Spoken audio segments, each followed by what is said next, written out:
Ed O'Brien, and we're here at Knock Shrine, and behind me is the gable wall where the apparition took place in the year of 1879.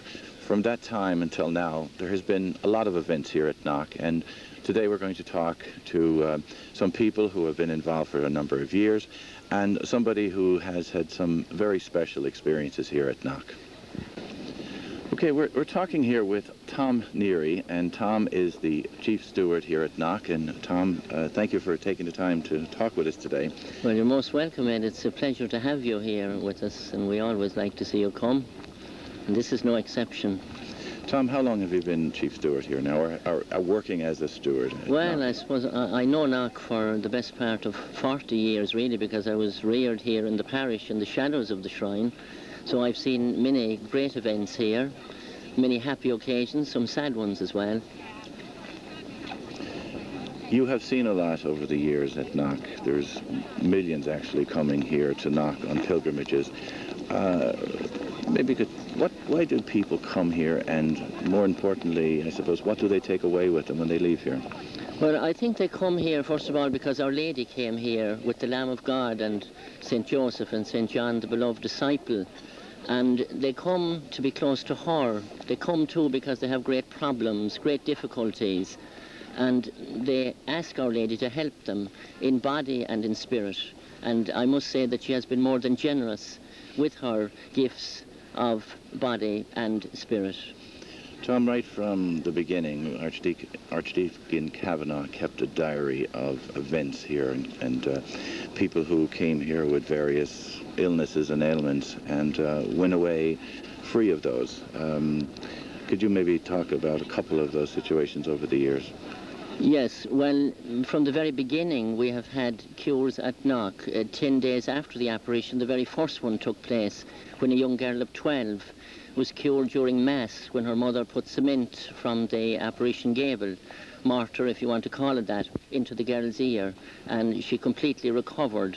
And down through the years we have seen many, many people cured here, some of them paralytics, blind people, deaf and dumb people, people with great difficulties and great suffering. And in the early years, 3 archbishops were cured, one from Hobart in Tasmania, one from Toronto in Canada, and one from Perth in Australia.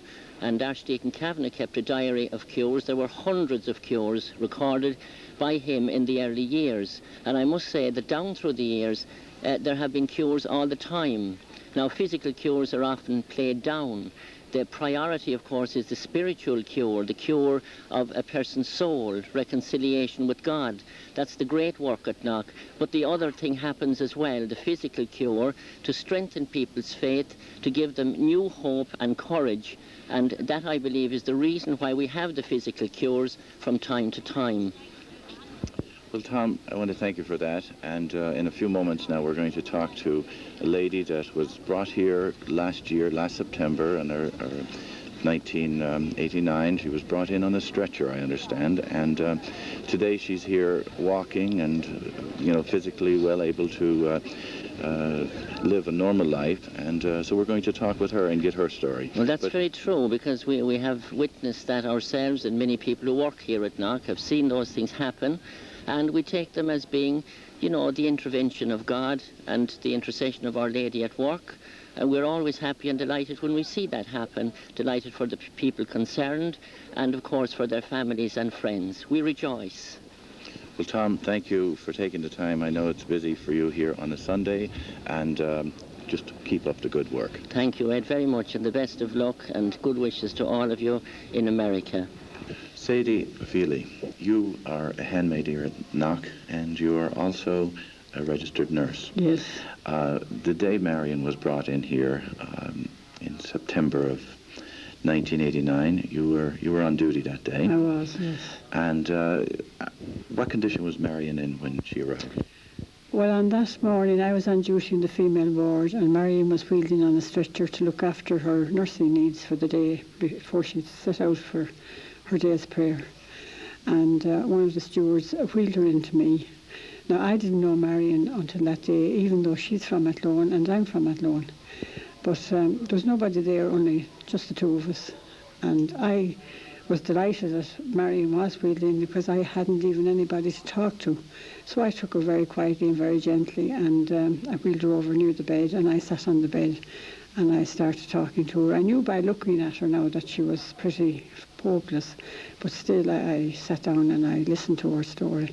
I asked her a few questions about herself, and I learned in the course of the answers that Marion had multiple sclerosis, that it was very advanced, that she'd only partial use in one hand and no use in the other, partial sight in one eye and no sight in the other.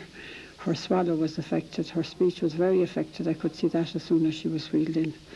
So I wondered about the rest of her body being on the stretcher. So as an hour passed by, I learned that Marion was doubly incontinent, and that was one of the reasons why she was wheeled into me. I had to empty her urinary bag and look after her padding. That was, she had no control of her bowels either, and fix her up generally for the day. So when I was looking after those needs, Marion told me that not alone was she urinary incontinent, but that she had a kidney infection for about 2 years, year and a half to 2 years. So she was in poor shape, very poor shape really, as bad as I have seen of a multiple sclerosis. We're speaking here now with Marion Carroll from Athlone, and I'm going to let Marion tell her own story. She's the woman we spoke of just previously that was brought in here September of 1989 on a stretcher. And something happened to Marion while she was here at Knock. And what I'm going to ask Marion to do is to take us back about 16 years. And Marion, first of all, I want to say thank you for being with us. It's a pleasure. Take us back about 16 years ago and tell us what was happening in your life. Well, from now it's 18 years ago, but I got married on the 5th of June, 1972. And it was everybody's that gets married. It's a very special day, and I had all the dreams that everybody has for that day. I became pregnant in late December 1972, and from that time then I wasn't too well. I was very bad in my pregnancy. It was later on I discovered that MS had something to do with it. I was always falling, but being a small person, I was very, very keen on the high heels, and they were getting blamed for everything. It wasn't until my little boy was born in 73 that things started more or less coming to a head.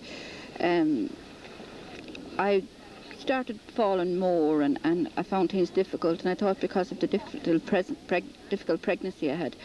Then in April 74, I remember I was dancing the night before, and I got a numbness in my leg and a pain. I thought it was the dancing, and I said, that's it, no more dancing for me, even though I loved it. But as a few days went on, it was getting worse, and I got the doctor, and he decided it might be a slip disc. And I went down to a man down in Tipperary in Feather that put back slip discs, and he said it wasn't a slip disc, it was something more serious. So I came back, and I was sent to Navan for slip disc, and I was about a year and a half gone up and down, and then they decided there was nothing wrong. And then I went to another doctor, and he said I'd back strain. So after that I decided that's it, no more doctors. And because by this time I was sent to 2 psychiatrists, and they threw me out. So I carried on for years with losing the power in my hands and things, but I was afraid. No one ever told me that the psychiatrist cleared me, and I had always this fear that if I tell anybody, they'll put me in a mental hospital, because, they can't find anything wrong. So I had my daughter then in 76, and another bad pregnancy, and after that things really started getting worse. I started blackening out, and my husband brought me down to my gynecologist. I thought that was the trouble, and he discovered that I had kidney infections. He hadn't been able to get, rid of the kidney infections. I always seemed to be having them, and through that then they decided to send me to a urologist in Dublin, and I went to the outpatients clinic, the urologist, and he decided that he was going to bring me in for tests. This came up now to 77, 78 from all the carry-on, and he decided he'd bring me in. I lived too far away. But before they had the bed for me, I got very sick again with a kidney infection, and I was rushed up. And I remember they brought me to the theatre, probably to look and see what way the kidneys were. But when I came out, he told me that he was getting another gentleman to see me, a neurologist. And that was a Dr. Hutchinson up in St. Vincent Hospital in Dublin. And he came, I remember him long asking me questions, and I wasn't too keen in answering. I thought, oh, not again. So after about a week of that, I sent for my husband, and he came up and he told him that I had multiple sclerosis, and that I could be mild, or I could end up in a wheelchair, or even bedridden from it. So from that time on, I was glad. When I was told, everybody was feeling so sorry for me, but when I was told I had multiple sclerosis, I was delighted. I had something. I wasn't mad.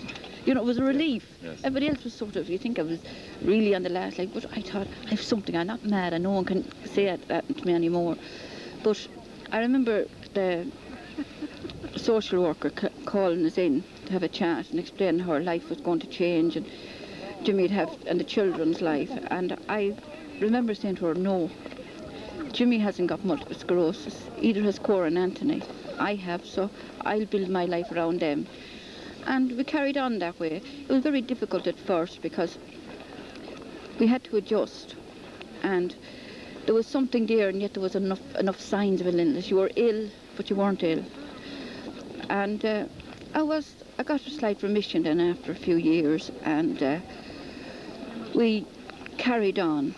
Then in '85, I started going downhill, but slowly, nothing that you'd worry about.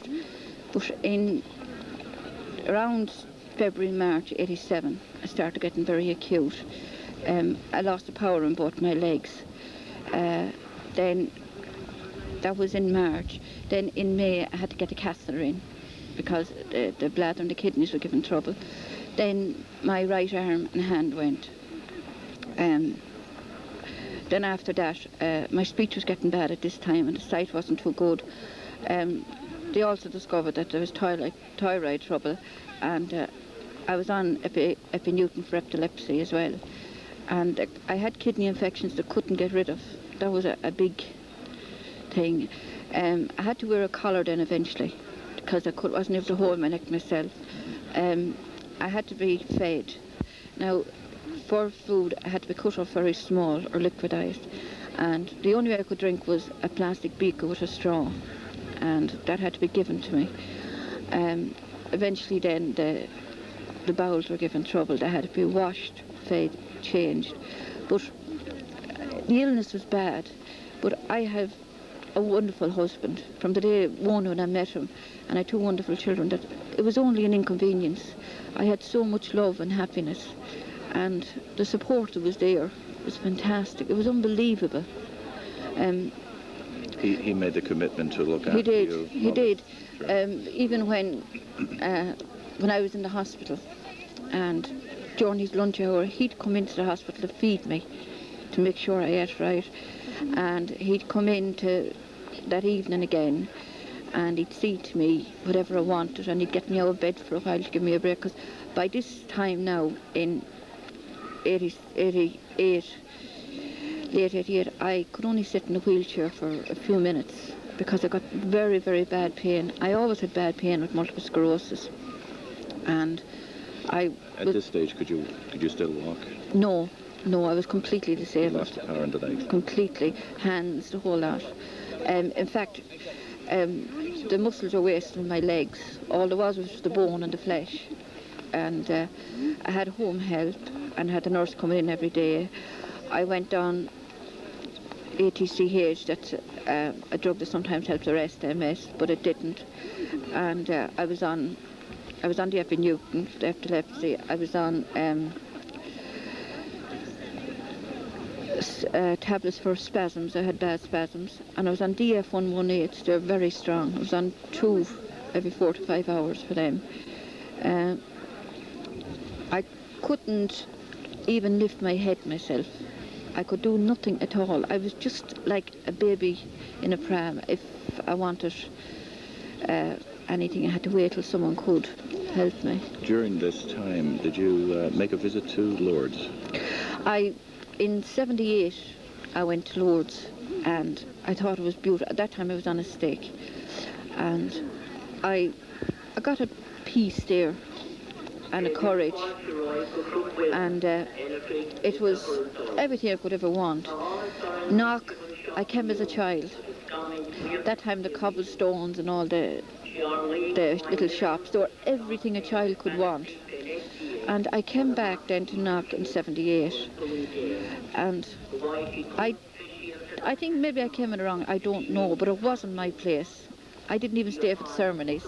I got into the car and went back home.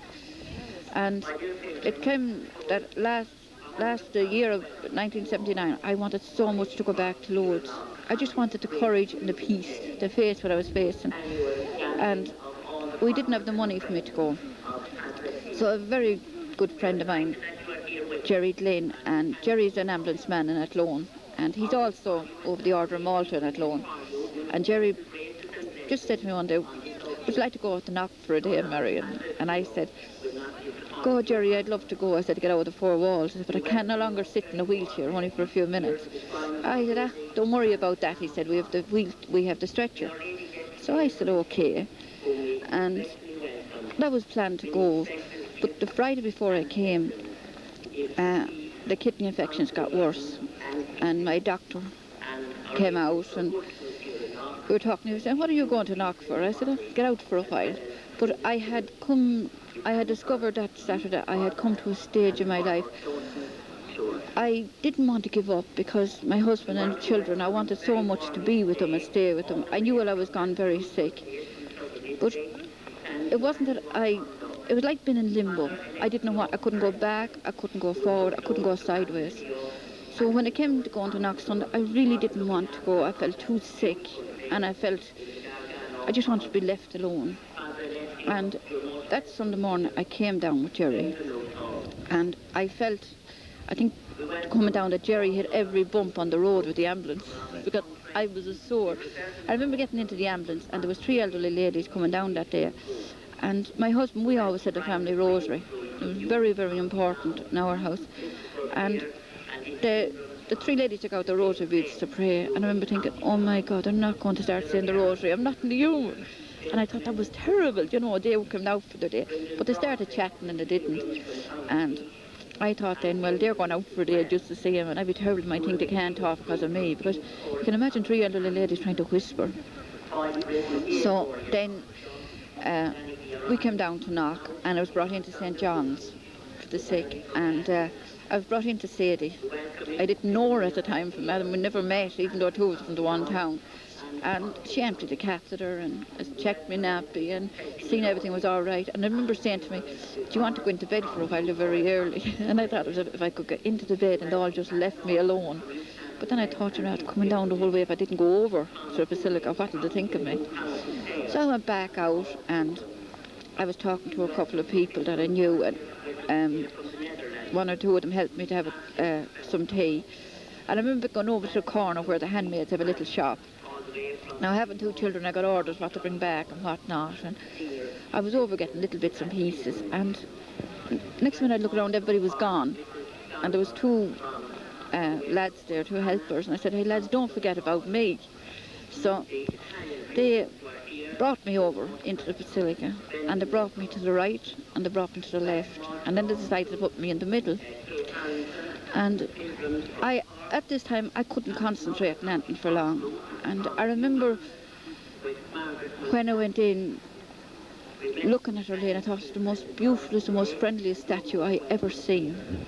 Now, I had a little altar at home, and for a couple of weeks before that, or a couple of months I should say, I wanted so much to go into an altar of Our Lady in a chapel. I don't know what the difference would have been for me, just to say a prayer and get that feeling of peace from her. And it just hit me then, here I am where I wanted to be. Now, as I said, there was no prayer in me that day. I felt lost in one sense. And I remember looking up at the statue and saying, you're a mother too, you know how I feel. And that was all.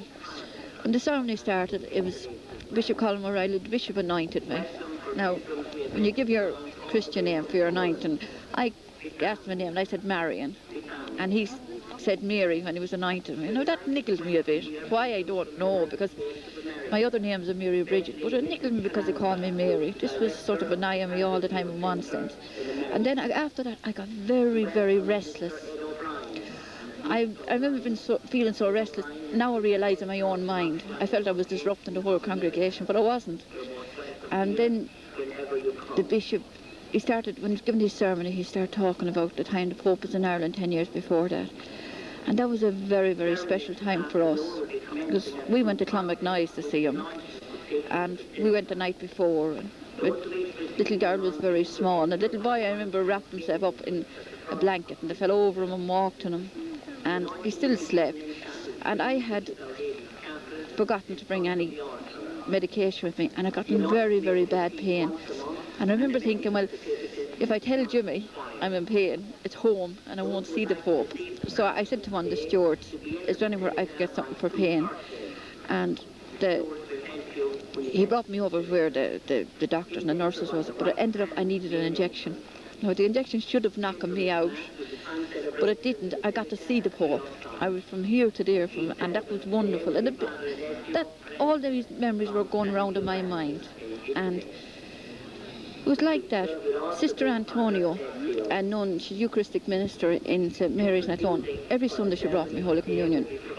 And all of a sudden I wanted someone I knew, and she came into my mind, and I had the stewards looking for her everywhere. Blessed Eucharist was on, and we're looking for left, right and centre, but they couldn't find her. Now, in the end I found she's seen them, but they didn't see her. And when they didn't, I was glad, because I did not know what I wanted her for. And if she had come, I wouldn't know what to say to her. So we came to Holy Communion, and I got Holy Communion from the bishop. Now, I was home 3 days when I started thinking back on my Sunday knock. And I was home 3 days and I realised I received Holy Communion normal. Now, I could never receive it normal because I got so hard to swallow. I needed a drink and I needed help at times. And after I received Holy Communion, as I call the lull, when they're seeing through the crowd, I got a very, very bad pain in both my heels. And I remember thinking, I'm due my painkillers. And there was a steward beside me, and I remember saying, I'll get him to get me a drink. Now, that pain went. And like I said, looking back after 3 days, when that pain went, every pain I had in my body left. And I never had a pain since. And I never knew life without pain since that December 1972. So I still passed no remarks on it. But I think it got to the stage Our Lady thought, this girl's not copping, I'm doing something for her, and she's just not reading it out. So I think she thought, well, I'm going to spell it out for her eventually. So I remember saying the prayer to Our Lady of Knock. Now, I never said a prayer to Our Lady of Knock because, as I told you, Knock wasn't. But I remember when I used to always say to people in trouble, do you ever hear ask and you shall receive, seek and you shall find? Well, that's in the prayer to Our Lady of Knock. And when the priest was saying that burned into my brain. Ask and you shall receive, seek and you shall find. I still never prayed for a cure because I could not see anybody getting up as bad as me. I mean, I read about it in the Bible, but it's another thing to see it. So I remember I was lying on the stretcher, and thinking back afterwards, it started when they were doing benediction. I remember trying to sing the Tantum Ergo with them. No, the last time I sang that was going to school. And when they started with they done the rosary inside that day because it was very cold, and the blessing to sick, I remember thinking, what are they going to say when they come round to me? You know, and when they came round, the bishop stood in front of me, the Blessed Eucharist, and he just held it up and he said, the lame shall walk. Well, at that time I got this beautiful, beautiful feeling, and it was like a whispery breeze telling me that if the stretcher was open, that I could get up and walk.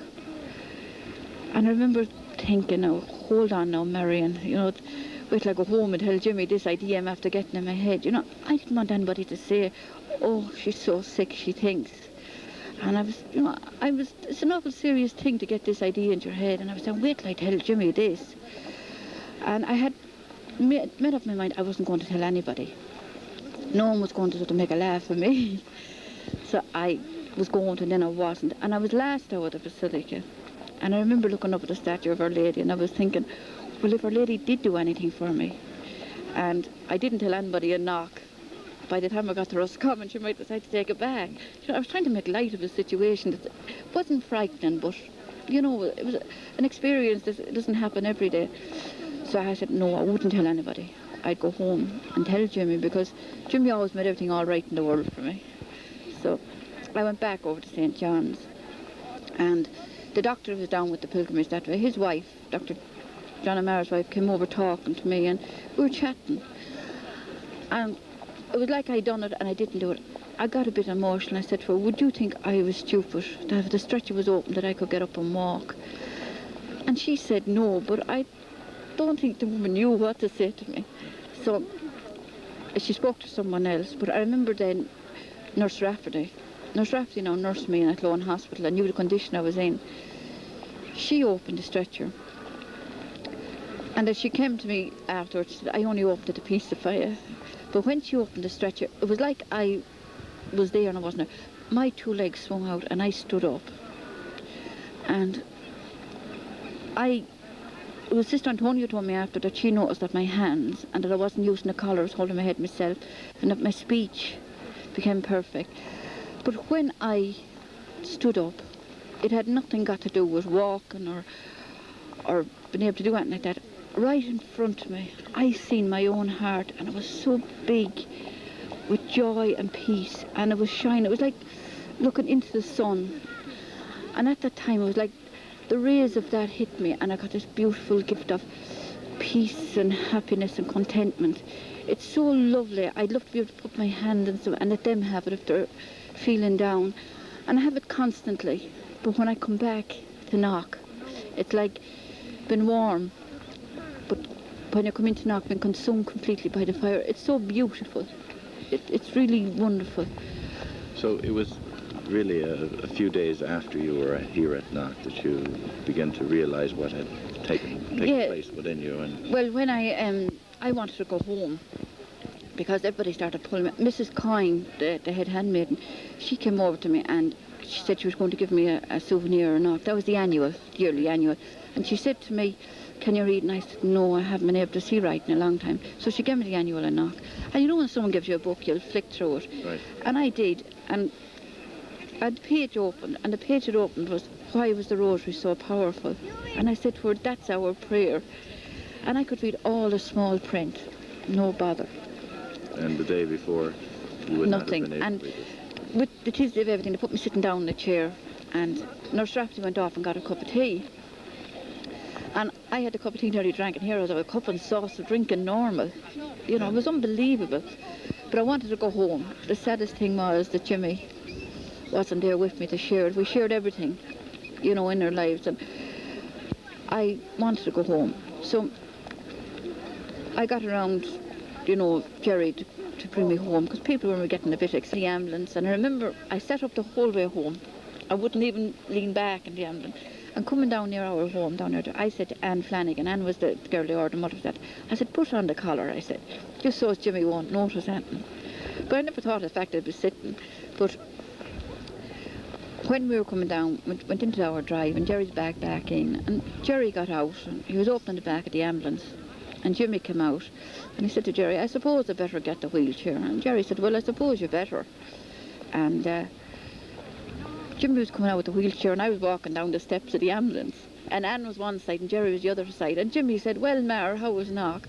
I said it was all right. Why would anybody go down there, Jim? He hadn't realised I was walking. So I got into the wheelchair and went into the sitting room, and he sat down on the couch, and I remember standing up and I said, look, Jim, I can walk. And he said, oh God, Mar, don't. And I stood up and I walked over and I put my arms around him. And Cora came in, my daughter, and I sat back down the wheelchair because I was so used I didn't know where else to sit. And Cora came in, and Jimmy said, your mammy can walk. And she didn't know what to do. And I went up, and for the first time in 4 years, I was able to put my arms around her.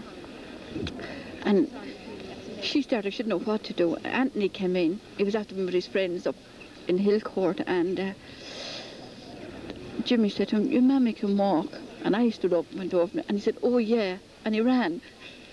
And he went back up to the lads and to, wait, and he said, so my mammy can walk, and they said, oh, now that's enough, Carlo, as they called him, and they came down. I didn't hit him really until he had told them.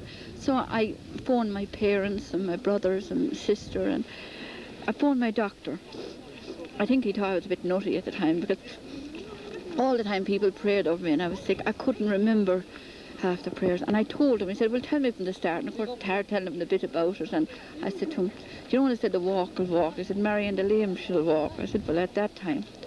So he said, I'll be out to you in the morning. So everybody started coming, and I can't express the joy. It was so wonderful, and yet I didn't know what to do. And my doctor, I remember, came the next morning, and I told him, and I stood up, and he sat back down in the chair, and he said, I don't know, he said, you were very sick on Friday. And he said, what do we do now? And I said, I don't know. I said, this never happened to me before. And he said, well, it never happened to me. He said, so I'm just as bad as you. So he went off. But it was so long since I done anything natural.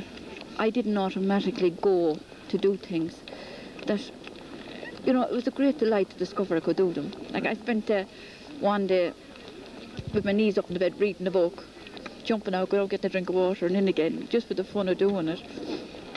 And the nurse, the nurse came in, and she sort of didn't know what to do. But the second day she came in, I got a bit fed up running into wheelchairs, and nobody came in that, and because no one knew really what to do with me. Right. And I said to her, look, stand there. And I said, no, you better not sit down, because she was expecting. And I jumped out of bed and I ran over to her. And I got back and jumped into the bed again. And she just sat there. She didn't know what to do. So I had the catheter in still. And I don't think no one knew what to do with that. And I phoned my doctor, said, look, I said, I can walk. I said, and I'm fed up with in the wheelchair. I said, and I'm going to physio tomorrow. And I said, will you be there and I'll walk? And he said, I'll be there. So I went to physio that Wednesday. And I walked for them, and I hadn't been able to go into my mother and father's house in 3 years because it wasn't accessible. Right. And when I finished physio, I got the ambulance to drop me off, and I wheeled the wheelchair into the door of the house and walked in. I had a cup of coffee for the first time in all them years.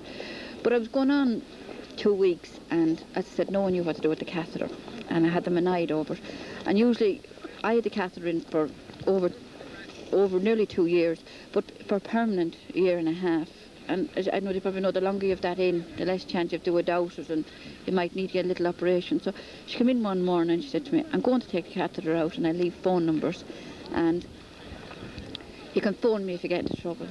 So she took the catheter out, and there was no weaning, and just took it straight out, and she went off. I said to her, look, I'll be all right, I'll wash myself and do everything, because they were still treating me sort of like a baby. And when she was gone about 20 minutes, I jumped out to wash myself, and I turned on the tap, and I ran into the bathroom, and it was like I never had a catheter in. Now, at the end for it, they couldn't get rid of the kidney infections, and it was bleeding an awful lot. I was actually waiting to go to a urologist the week after. And I came back as a handmaid, never looked back since. And it's wonderful. You became a handmaid here at the beginning of this 1990 season. That's right. And it's wonderful. And, it's surprising people, the people I've met.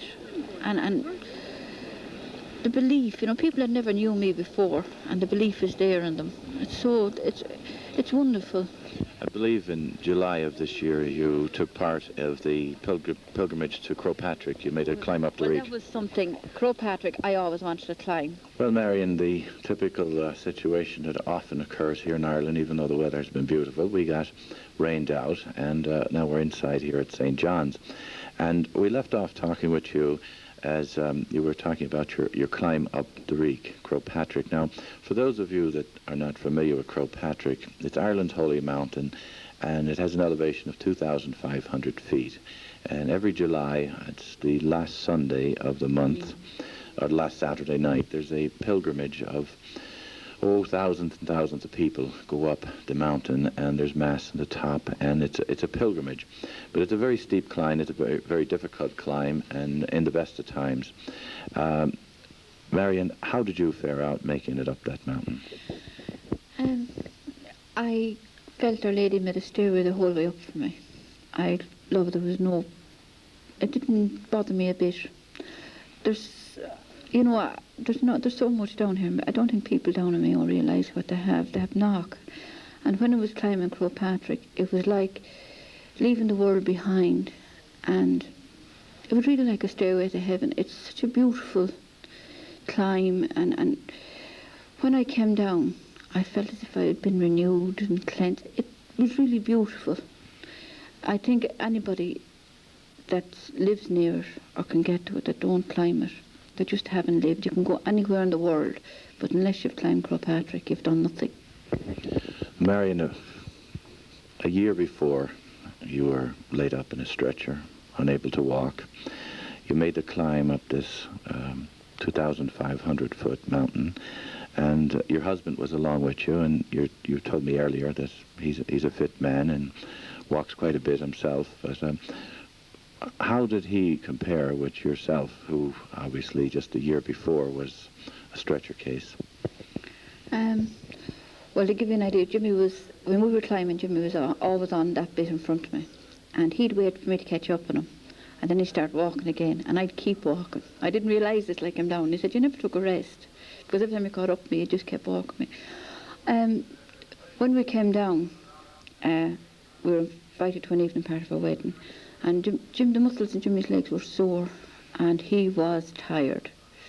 So when we went off to the wedding, I had to use Jimmy's cousin to go out and have a good jive with and a waltz with, because Jimmy wasn't able to. And the next day he was suffering, but it was like, it just didn't have any effect to me. It was like walking on air. Tell us, what is your feeling now? I mean, we've sensed it here in talking with you, but you're now back to living a normal life, and you're experiencing all the things you wished you could experience. How does it really feel for you? When the day I got married, all the dreams you have the day you get married, they're all coming through now. From the time I left school, I didn't want to have a career, or I wanted to be a wife and a mother. I wanted to meet someone I loved very much and have children, and to be just a mother and a wife. And that's what I am now, and I love it. I love when, especially you take a day like this, and my husband and children are coming in, my children are coming in from school, and they're coming in, and there's a big fire on, and the dinner is cooking, and as a family, that's everything. I don't think people realise, but to have them, or when my daughter comes in now and she learned something. Like, I remember after I was cured, she came in before last Christmas it was, and big girls in school were doing this fancy sewing, as she taught, with silver thread and colours for a Christmas tree, and she was telling me all about what they were doing. And some of the girls gave her 2 small bits of the material and thread, and she was telling me about it, and I was able to take them off her and show her how. It was only the blanket stitch, but she showed her how to do it, not try and explain. And that was very special. We were able to, that's on the Christmas tree. And one morning, like that, I wasn't long getting back into being a housewife, and I wanted to light the fire, and I went out to get out to the briquette shed to get some. And when I was going out, I was in my dressing gown.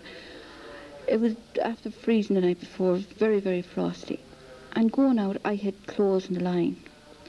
And when you passed by, I put my hand up, and my hand stuck to them clothes. And I remember putting my 2 hands up and to feel it. And I walked along, and the grass was all white from the frost. And when I was walking, there was only my footsteps. There was no stick, there was no wheelchair, there was no one walking beside me. And it was 7 o'clock in the morning.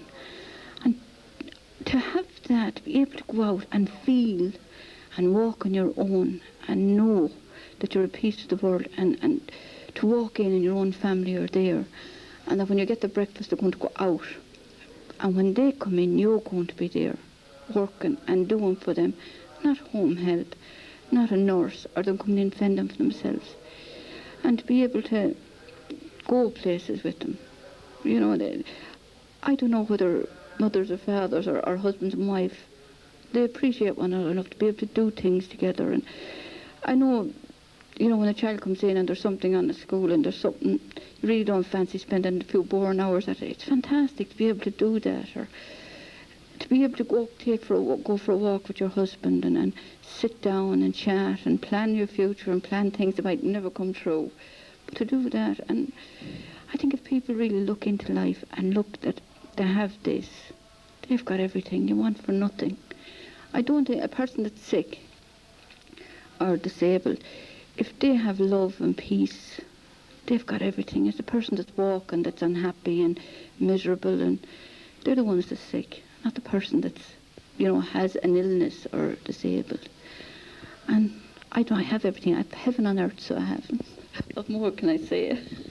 Marion, you've now volunteered your time and you spend your Sundays here at Knock as a handmaid. What kind of feelings do you have when you come back here and revisit Knock?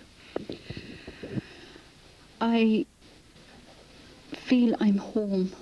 It might seem strange. I belong in Knock. I think if I could, I'd be in Knock every Sunday. There's even days during the week I'd love to be in Knock. Not because, you know, I was cured, any person was cured, because I'm a very ordinary person. Our Lady done what she done for me. But to be able to come back and be as a person, and to pray, and to see these people, you know, I found it very hard at first. There's invalids coming and people trouble, and they're coming to get what I got.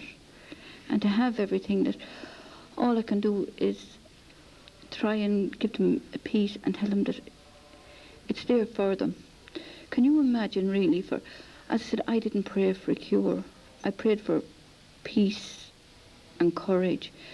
But can you imagine someone that is praying for someone, for something special, and actually asking Our Lady how she'll answer them when they're asking her, you know? And as I said, I didn't ask her for it to be, I don't know why she done it, and I could never thank her enough or praise her enough. And I just hope that I'm guided enough to do what she wants me to do. I don't know what it is. Someone said to me that, you know, that was I going to change, and I said no. I said I got married and I didn't decide to become a nun. I think they thought I was just going to give up. I said, I'm going to do what Our Lady wanted me to do. I said, a wife and a mother, and I'll tell people and talk to people if they want about what happened to me.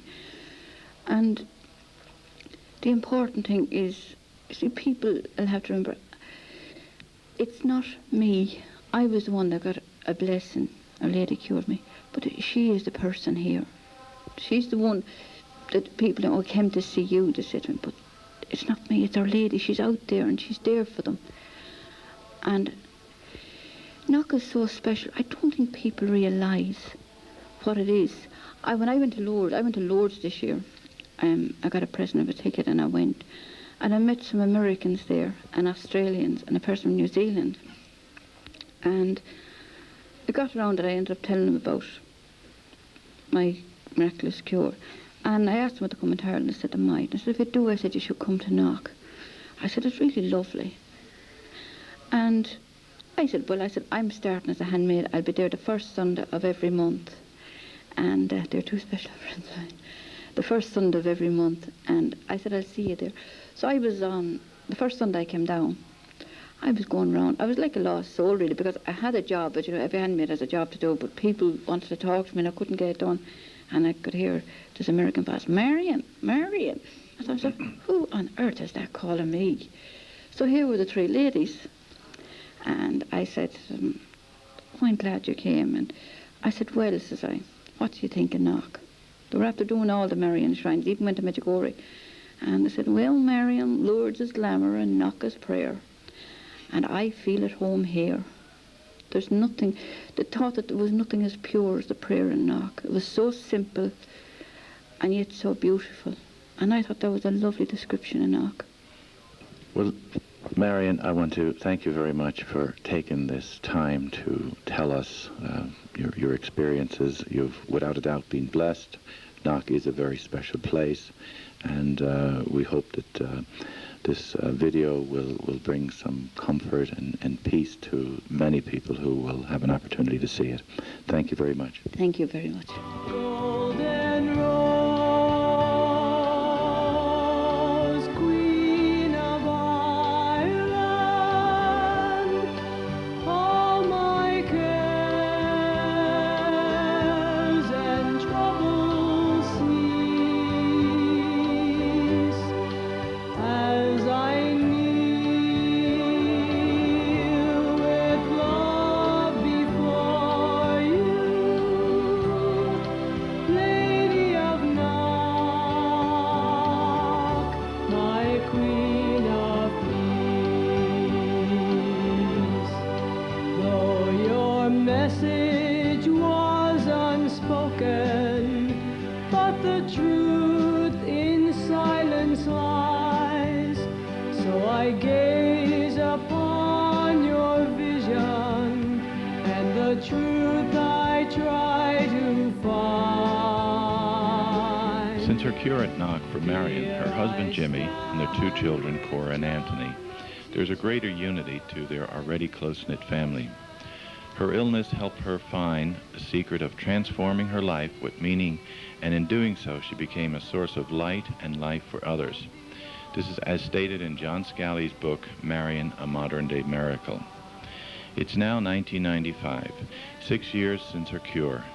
I asked Marion what has been happening in her life, and here's what she had to say. Little did I think, Ed, that all those years ago, 6 years ago now, that when I'd done the video with you, I didn't realize what the Lord had planned in my life. I was going to carry on my life, the video was going to be shown to people. But then, a few months after that, one night after our family rosary, I said to Jimmy, Cora and Anthony, we're going to Medjugorje this year as a family. And Jimmy actually said, on what, Mar? Hot water? We can't afford to go down the road. And I just said, I don't know, but we're going. And they had a good laugh at me. They all thought I was gone mad. But a month after that, the Saturday before St. Patrick's Day, I got a telephone call from Dublin to say there was 4 tickets bought anonymously for the whole family to go. Their faces were priceless. So we were going to Medjugorje. I didn't know much about it, and I started asking people. They told me that they got this great peace and this great love and for Jesus and Mary. I had that within my life. I had everything. My cup was overflowing. And then I thought, what have I got to get? And I decided I could tell my grandchildren that I was there when. So the first morning we got there, Cora and I went to English speaking Mass, and after I received Holy Communion, I was just praying and thanking Jesus for my healing and for the tickets to Medjugorje when my 2 hands disturbed me. And I opened my eyes and I looked down. The only way I could describe what happened to my hands was if my 2 hands were alive apart from my body. There was a glow, and it was as if there was a single heartbeat in the palm of each hand. I've been very down to earth and practical. I decided, you know, I was having hallucinations. I was joining everyone else. And I decided I would just leave it there. But my hand stayed like that till Mass was over. I told Jimmy about it, and that was it. The day before we came home from Medjugorje, we were to climb Cross Mountain, Cruciaback as a family, and I changed my mind, which was very unusual.